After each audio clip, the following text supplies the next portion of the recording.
পাঠ দিবলৈ ওলাইছো দুটা চলকযুক্ত ৰৈখিক সমীকৰণৰ সমাধান কেনেকৈ সমাধান কৰে তাৰমানে আমি জানো যে এটা চলকযুক্ত ৰৈখিক সমীকৰণৰ এটা অদ্বিতীয় সমাধান আছে আমি এটাই সমাধান পাওঁ নহয় নে অৰ্থাৎ যেনেকৈ x + 4 = 0 এটো এটা চলকযুক্ত ৰৈখিক সমীকৰণ ইয়াৰ এটাহে সমাধান আছে চোৱা x + 4 = 0 x = -4 অৰ্থাৎ -4 টোৱে হ'ব x + 4 সমীকৰণটোৰ সমাধান অদ্বিতীয় ইয়াৰ দ্বিতীয়টা আৰু সমাধান নোলায় কিন্তু দুটা চলকযুক্ত ৰৈখিক সমীকৰণবিলাক যদি আমি সমাধান কৰিবলৈ যাওঁ তেতিয়াহ'লে আমি দেখিম যে সেই সমীকৰণবিলাকৰ অসীম সংখ্যক সমাধান থাকে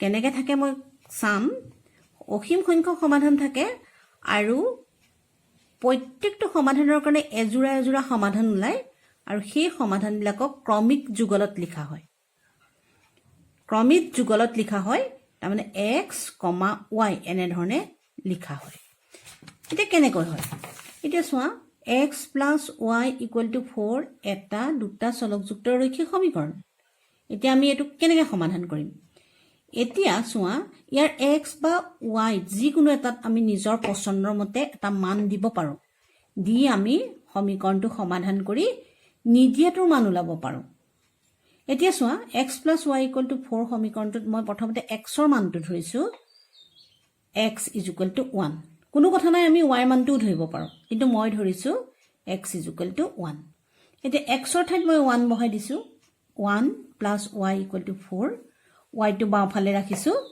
তাৰপিছত 4 - 1 = 3 অৰ্থাৎ x = 1 বহোৱাৰ লগে লগে y ৰ মানটো পালো 3 তেতিয়ালে এই এজোৰা সমাধান ওলাব সেই সমাধানটো হ'ব 1, 3 দ্বিতীয়বাৰ মই বহালো x = 0 তেতিয়া আমি সমাধান কৰি পালো 0 + y = 4 y = 4 সমাধানটো হৈছে 0, 4 এবাৰ 3 বহালো x ৰ ঠাইত গতিকে 3 + y = 4 y = 4 - 3 = 1 সমাধানটো পালো 3, 1 এনেধৰণে আমি অসীম সংখ্যক সমাধান কিন্তু আমি পাই গৈ থাকিব পাৰো আৰু মই এই তিনিটা সমাধান উলিয়াই তোমালোকক দেখুৱাইছো পুনৰ মই লিখি দিছো 1 সমাধানটো সমীকৰণটো সমাধান কৰি অৰ্থাৎ x + y = 4 সমীকৰণটো সমাধান কৰি পোৱা সমাধান কেইটা হৈছে 1, 3,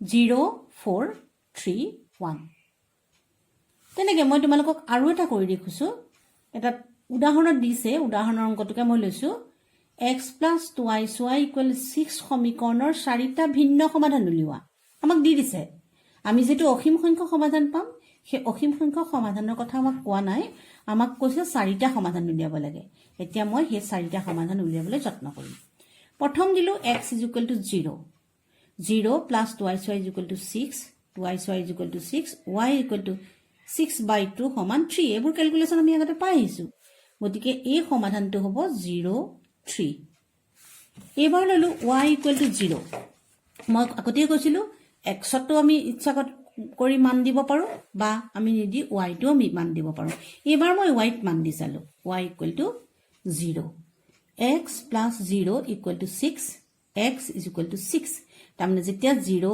হ'ব তে সমাধানটো হ'ব 6, 0 মনত ৰাখিবা x ৰ সমাধানটোহে কিন্তু আগধৰি লিখে তাৰ পাছত দিলো x = 1 x = 1 হলে 2y 6 - 1 2y = 5 y = 5/2 এটো এটা কথা আছে মই পিছত কম তাৰ পিছত ঠিক তেনে 2 দিলো সমাধান পালো 2, 2 4 দিলো সমাধান পালো 4, 1 এতিয়া আমি 4 জোৰ সমাধান পালো ললো 0, 3 6, 0 2, 2 4, 1 এটো এটা সমাধান 1 + 5/2 টো এটা সমাধান কিন্তু মই সমাধানটো আঁতৰত ৰাখিছো দেখিছানে কিয় ৰাখিছো বা আমি যিমান পাৰো সিমান গোটা সংখ্যাত সমাধানটো লবলৈ যত্ন কৰিব লাগে যেহেতু আমি ইয়াৰ পাছত আমি এই চেপ্টাৰবিলাকৰ পৰা আমি গ্ৰাফ আঁকিব লাগিব, সেইকাৰণে আমি গ্ৰাফটো সহজকৈ আঁকিবৰ কাৰণে আমি এই সংখ্যাকেইটা যিমান পাৰোঁ গোটা ল'ব লাগে। এইটোও কিন্তু এটা সমাধান হয় আকৌ, মনত ৰাখিবা। খালি আমি সেই সমাধানটো পৰাপক্ষত আঁতৰি চলিব লাগে, হ'বনে? এতিয়া তোমালোকৰ 4.2ত কিছুমান অংক দিছে। 4.2ত অংক দিছে। প্ৰথম অংকটো 4.2 তোমালোকে অনুশীলনটো উলিয়াবা। 4.2 অনুশীলনটো উলিয়াই চাবা। তাত প্ৰথমতে কৈছে যে তলত দিয়া সম্ভাৱ্য উত্তৰকেইটাৰ মাজত কোনটো সত্য আৰু কিয়? y = 3x + 5 সমীকৰণটোৰ 1 নম্বৰ দিছে এটা অদ্বিতীয় সমাধান আছে।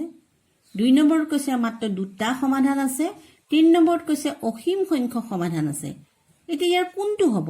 1 নম্বৰটো হ'ব নে 2 নম্বৰটো হ'ব নে 3 নম্বৰটো হ'ব? আমি চাব লাগিব। এইটো এটা দুটা চলকৰ ৰৈখিক সমীকৰণ। গতিকে আমি আগতে পাইছিলো যে দুটা চলকৰ ৰৈখিক সমীকৰণৰ অসীম সংখ্যক সমাধান থাকে। গতিকে আমাৰ উত্তৰ 3টো হ'ব, নহয়নে বাৰু? কেলে? অসীম সংখ্যক সমাধান আছে। 2 নম্বৰটো কৰিবা। মই তেনেকুৱা দুটা অংক কৰি দিলো, তোমালোকে 2 নম্বৰটো কৰিবলৈ যত্ন কৰিবা। আৰু 3 নম্বৰ অংকটো আমি কৈছে যে তলৰ কোনকেইটা ক্ৰমিক যুগল লৰ ইমানৰ সমাধান আৰু কোনটো নহয় পৰীক্ষা কৰা। এতিয়া মই তোমালোকক দুটা অংকই কৰি দিছো। এতিয়া প্ৰথম 0টো বহালো। প্ৰথম এই সমীকৰণটোত 0 আৰু 2 বহালো। আমাৰ সমাধানটো দিছে 0 আৰু 2। xৰ ঠাইত 0 বহালো, y ঠাইত 2 বহালো। এতিয়া বাওঁ পক্ষ কৰোঁতে আমি পালো -4, কিন্তু সোঁপক্ষত আছে আমাৰ +4। গতিকে -4 আৰু +4 সমান নহয়। গতিকে 1 নম্বৰটো কেতিয়াও ইয়াৰ সমাধান নহয়, বুজিছেনে? সমাধান নহয়। ঠিক তেনে 2 নম্বৰটোও নহয়। 3 নম্বৰটো কিন্তু সমাধান হয়। চাবা দেই, মই বাওঁ পক্ষটো কৰিম। x - 2y 4 - 2 × 0 = 4। বাওঁ পক্ষত 4 ওলালে, সোঁপক্ষতো 4 আছে। গতিকে 4, 0টোৱে হ'ব এই সমীকৰণটোৰ সমাধান। ঠিক আছে, আজিলৈ আহোঁ। 4 নম্বৰটো তোমালোকক হোমৱৰ্ক দিলোঁ। আৰু ইয়াৰ পিছত আমি গ্ৰাফ ইয়াৰ সমাধান কৰি কেনেকৈ গ্ৰাফ আঁকিম সেই বিষয়ে শিকিম।